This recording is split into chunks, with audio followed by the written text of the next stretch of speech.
After a 3-year hiatus, the Championship Tour returns to the perfect right-hand point break for stop number 9, the Corona Open J-Bay.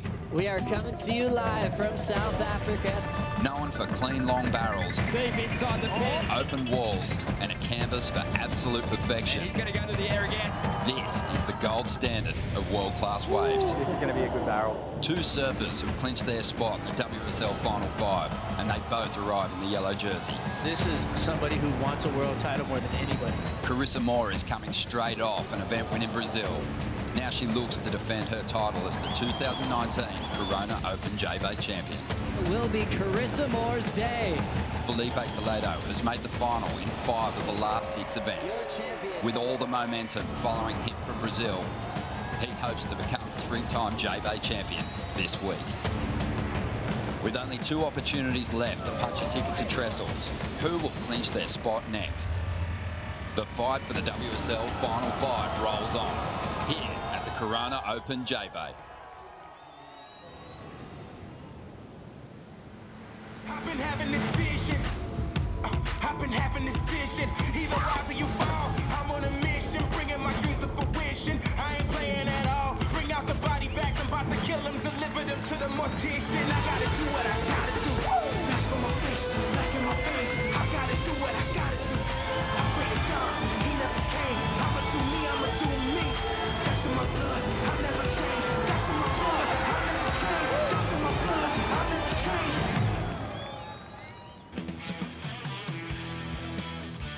Here we go, day 1 of the event window for the Corona J-Bay Open. It is stop number 9 on the Championship Tour, and we are thrilled to be back here on the Eastern Cape of South Africa, coming to you live on what is another beautiful morning here in South Africa. Ronnie Blakey, joined by Rosie Hodge and Pete Mel. 3 years is too long. We need more J-Bay, and finally we're back, Rosie, and I'm sure you're loving being back home. This is the first time I've been back in 3 years. Home soil feels so good. Over our shoulder, one of the best right-hand point breaks on the time planet. The best. Let's not beat around the bush here. Pete, great to see you, mate. I know you're buzzing to be back here. Yeah, it's so good to see both of you guys and be back here at J-Bay. I mean, this is a place that we all dream of as surfers, as regular foots, and getting to be here once again with a forecast that we have, things are positive. Coming into the final 2 events of the season, usually we'd be talking requalification, but this year the conversation is all about the race to the WSL Final 5. We're going to be touching on that race in just a moment, but right now we're going to find out what's happening this morning. We're going to check in with Laura Enovar, who's down there with Travis Logie. Good morning, everybody. It is a beautiful morning here at Jeffreys Bay. I'm here with Travis Logie from Tours and Competition. Trav, how good is it to be back here in J-Bay? Oh, it's amazing, Laura. I might be a bit biased, but this is my favorite stop on tour. So good to be back with a really promising forecast. Really excited. And what do we have on our offer today? Well, we're going to go on hold until about 11:15 for a possible 11:35 a.m. start. We've already seen more action in the lineup than we saw at first light, so it's looking really promising.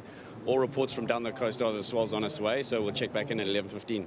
And everyone's talking about this promising swell forecast. What do you guys see? Obviously, don't want to jinx anything, but it looks like it's going to be a good one. Yeah, it looks really, really good. Tomorrow and Thursday looks unbelievable, so hopefully it all pans out like it's supposed to, and we can have a great event. Absolutely amazing. Back to you guys. Thank you, Laura. Great to see Travis down here. He'll be making the calls, but loving his time. And as he said, a promising forecast. For you, Pete, the Surfline forecast, it's like a storybook that you read before you go to bed. Sometimes this year, that story's been a bit of a nightmare scenario, but this year, it's a fairy tale, and it's looking really promising for these first few days. So true. I mean, this is one of the most active places on the planet during this time of the year, and sure enough, we're getting that. Look at the big purple blobs that are heading towards J-Bay. That is good news for the forecast. The next 4 days look like there's going to be good winds and big swell, which is exactly what you want to see. Remember that year that we were here and the boat rode the wave? Yes. Are we seeing waves in that kind of height zone? Yes, we are. Well, I mean, pretty much, you look at the forecast for today, that's why we're going to wait it out, because we're going to start to see it kind of build through the afternoon. But look at this. I mean, very good, fair to good, fair. Either way, it's going to be, you know, overhead and peeling long right-hand point break. It doesn't need a lot of swell, Rosie, to show its magic, J-Bay, but we're going to get blessed with a whole lot of action, and it's going to really change up who the favourites might be at this venue. You must be looking forward to watching it all roll in. I love it. I mean, we're going to have a buffet of swell on offer. We're going to gorge ourselves, but it is fun to track the swell. I mean, you'll be watching Cape St. Francis, seeing that swell arrive. So, you know, it's only a matter of hours, like Travis said, until that pulls into the point. Well, let's start talking about that final 5 picture. We mentioned it before. There is 5 spots, but there is actually only 4 now up for grabs because we've had a couple of competitors lock their places in. They are the surfers in the yellow jerseys at the moment, Felipe Toledo and Carissa Moore. What a season Toledo is having. It's just been remarkable. He's been in 5 of the last 6 finals and had a couple of wins now. Yeah, winning at Bells Beach, winning on Hope Turf in Rio. You can tell the win in Rio was really meaningful to him though. I think what's interesting too, Peter, on the men's side in particular, you know, there's a lot of new names in the mix when you look back on what unfolded at Trestles last year. All of those surfers that we had high expectations for are now sitting right there in that final 5 cut line, you know, and there's surfers behind that are going to be right in there trying to get into that spot, like Kanoe Igarashi, Callum Robson, you know, 2 surfers that can surf really good out here. So it's going to be exciting to see how this final 5 picture pans out here at J-Bay. Yeah, with those incredibly dominant performances this season, Felipe and Carissa managed to clinch their spots over at Rio. Let's see how they were feeling after finding out they're going to be part of that charge for a world title once again. Felipe Toledo, congratulations. You just clinched your spot in the WSL Final 5. How are you feeling? Oh, shoot. It's I don't know. It's crazy. You know, like after, you know, like all the events and all the results and everything, it's, you know, all the hard work and leaving family behind and you know, like all the things that we have to sacrifice. Yeah, man, over the moon, yeah. At the Rip Curl WSL Finals at Trestles. How is that all landing on you right now? Well, I didn't know it was possible here, but I'm really, really stoked. That's really cool. That takes some pressure off. That's awesome. Sweet. You can see it means a lot to the competitors, but clinching your spot in the final 5 is one thing. Maintaining those positions as the #1 seed going into that world title event, Rosie, that's huge. That's huge. I mean, I know for Carissa coming off that world title last season, she knows the opportunity that's in her hands right now if she maintains that #1 spot. Yeah, and for Toledo, Pete, he's very aware of that situation.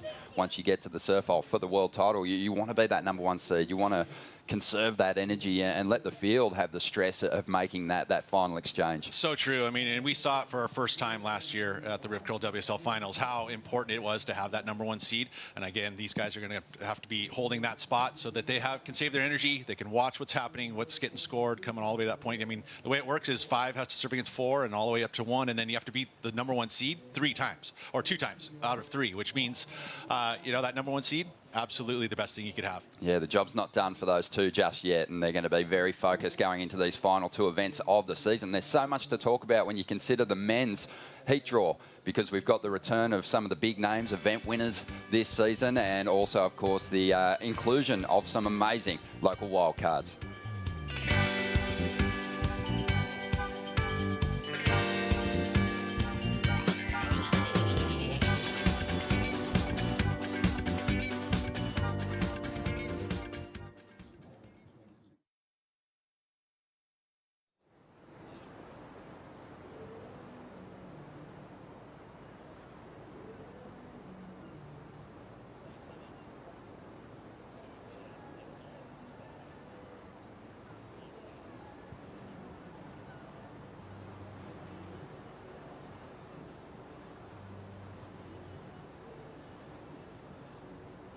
Of course, lots of activities and retail in and around the Corona Open J-Bay Footprint event site. And this evening we'll kick off the music in the park, we call it the park off. You can see us in the tent. We have live music each evening, great value and entertainment. We look forward to sharing some good vibes and some great music talent with you.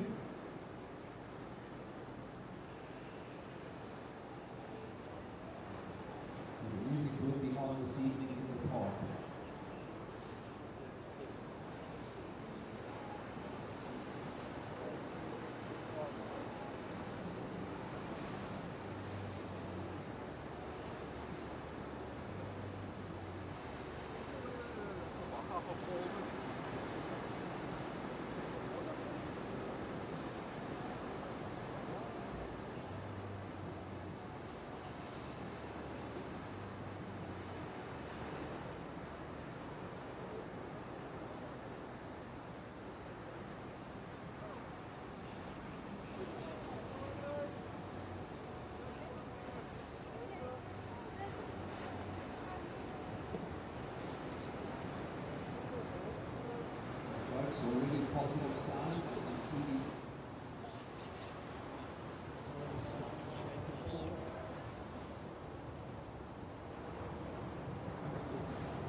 Welcome back to the show. We are going to be on hold until 11:15 a.m., potentially getting underway at 11:35. So we'll keep you updated on that at worldsurfleague.com. But right now we're enjoying a beautiful sunrise here at Jeffreys Bay, and it's giving us the opportunity to really dive into some of the big stories this year. And when you think about this men's event, it's going to be incredible to watch it unfold, because I mentioned before the break, we've got some competitors making a return after some injuries. Kelly Slater, Barron Mamiya, looking forward to seeing what he can do at Jeffreys Bay. And we've also got some local wildcards, which is going to be fantastic to watch, Pete. It is so cool. I like the mix of these wildcards in these last few events, being that they have nothing to lose and they're up against the top seeds, and they're very important heats happening. We've seen it time and time again. Those wildcards be really exciting. Yeah, I guess the other big thing is, Rosie, last year in a shortened year, a tricky year, we didn't get the opportunity to come here to Jeffreys Bay. So there's been some new additions to the Championship Tour that haven't had that opportunity. And when you think about the men's ratings and where surfers are situated, there's some rookies with a really good chance at getting themselves into that Final 5 picture. Definitely. I mean, looking at Callum Robson, he's been so impressive. Making the final at Bells Beach, he has this quiet, just steady belief in himself that has been such a huge advantage for him on the Championship Tour in his rookie season. Yeah, so headstrong. Had that amazing victory at Snapper Rocks in the Challenger Series event there. So you'd fancy his chances. Kanoe Igarashi, Pete, he missed out. It was heartbreak for him at the Rip Curl WSL Finals last year. He wasn't in the picture, but he's right there in striking distance, and he's had a big semi-final finish here before. I love 4, 5, and 6 on this rankings right here. These are the 3 young guys that have all been vying for that world title, you know, having to work through the ranks, but this is their year. If they can get themselves into that Final 5, I mean, think about Griffin Colapinto at his home break of Trestles. Yeah, Ethan Ewing too has had magic moments already this season on that forehand, and you'd like his chances here at Jeffreys Bay if it shows its true colours. Felipe Toledo, though, we've got to talk about this dominant run that he's been on. Of the last 6 events, he's been in 5 finals, 2 victories now, well ahead of the pack, and by far setting the standard for what is the best surfing that we're seeing on tour this year. Definitely, but when you look at those finals, he's only won 2 of them, and I think the ones that he has let slip through his fingers stung a lot. So he's surfing with a lot of heart at the moment. He's been so consistent throughout the season, and good to see him on the podium in Rio. Pete, his performances here are legendary at Jeffreys Bay. He's gone back-to-back before. He's taken you to a whole new octave with his aerial surfing, and there's a good chance he'll do it again. I've been trying to keep it a little lower octave going into it, but sometimes it just comes out. But I mean, what he's been able to do, I think there's a little, I mean, I don't know if he's actually weighs more, but he's surfing with more of a heavier foot. And it's not really slowing him down. He's actually still at the same pace, but with so much more spray and just there's no hitch in his rails, so he can get numbers without going to the air, yet he is still so accomplished that he has that weapon in his arsenal all the time. Look at this first round heat for Felipe as well, up against a couple of goofy footers, and they are both very strong goofy footers. Jose Faulkner, he's a great story. We're going to be watching him closely. He has big backside air reverses. Nat Young has that power he can call on. But Felipe's got the edge on both these guys out here. He's won multiple times out here. I mean, looking at his track record, looking at the confidence, already clinching his spot in the WSL Final 5, the guy's coming in red hot. Kelly Slater's making his return. He's the most winning surfer here at Jeffreys Bay. 4 victories, Pete. What do you think Kelly's motivation will be for the contest looking at this forecast? I would say the forecast is what got him here. I think, you know, he probably sped himself up through that injury. You know, I know he was surfing through a lot of it, just, you know, he's taking it easy, but ultimately, you know, he gets up in his demeanor when the forecast is up. I mean, this could be classic J-Bay, so you'd love his chances. I mean, this is Kelly Slater. Had that amazing win at Pipe, but even though he hasn't banked a big result since, the big talk has been how well Kelly is surfing on the open face. His turns have looked really strong this year, and his equipment on point. So true, you know, and I think that that's something that he's carrying, and he knows that he's surfing at a level that he can still win events, and he wouldn't be here if it wasn't the case. We know Felipe's been dominating on the men's side, but on the women's side, the race for the Final 5, it's a lot closer, and there's a lot of surfers still in the mix. We're going to have a look at that right after the break.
Welcome back to the show. Ronnie here with Rosie and Pete, breaking things down on day one of the event window here at the Corona.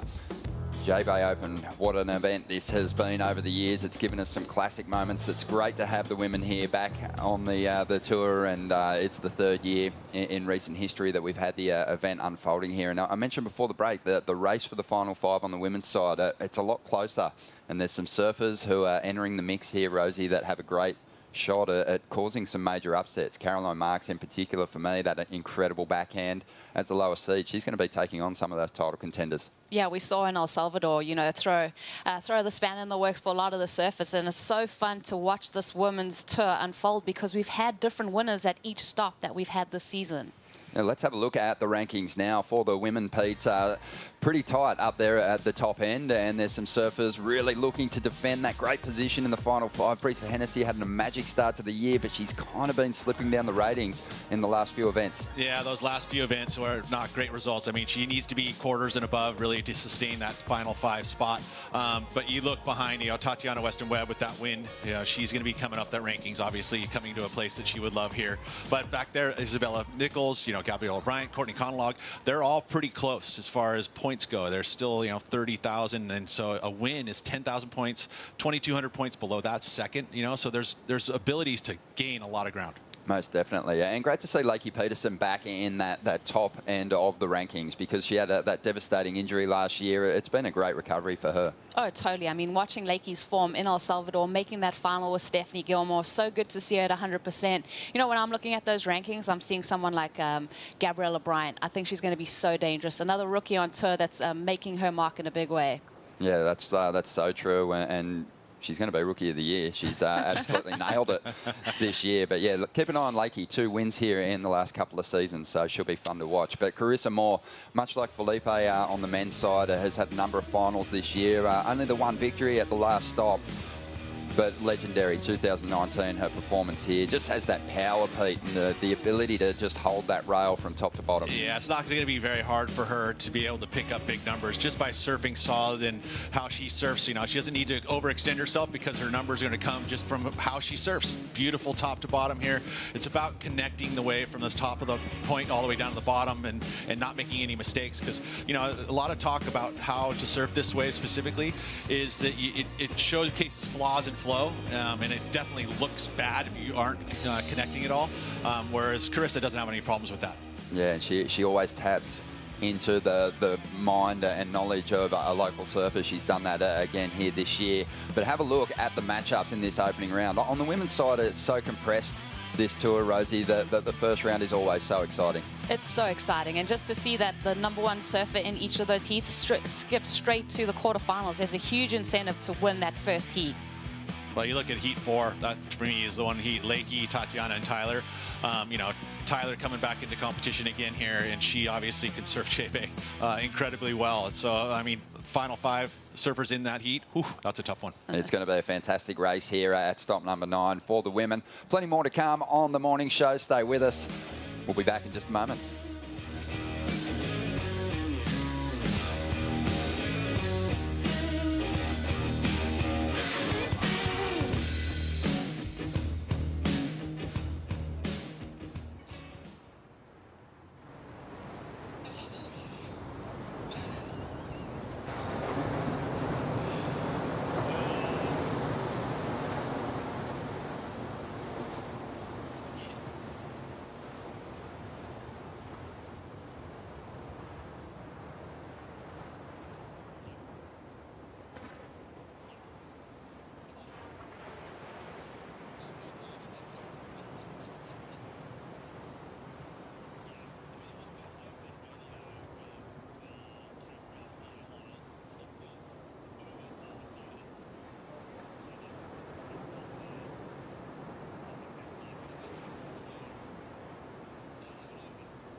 Great scenes there from the opening ceremony of the Corona Open J-Bay just yesterday, and we had the press conference as well. And the recurring theme, Rosie, that kept coming up for people, other than the wave, of course, here is the people, and they make the surfers feel so welcome. There's a real magic to the locals here. I love it. I love being home. It's not lost on me that I grew up in such a special place, and just to be back in this atmosphere, just feeling all of this energy and watching everyone enjoy what I grew up in is so special for me.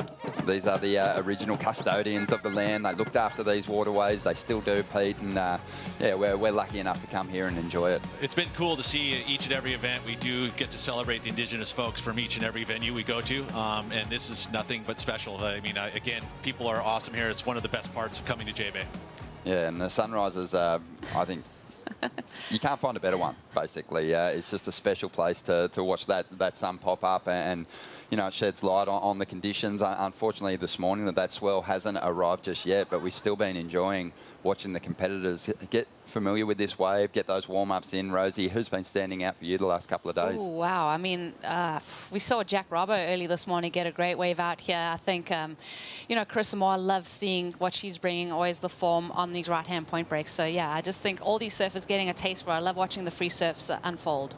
Yeah, Jack Robinson, Courtney Conlog, I think they've been spending more time out in this lineup, just on these smaller days than just about any other surfer. But, Pete, it's a big trip here to South Africa, but when we look at this vision, it's a lot quicker.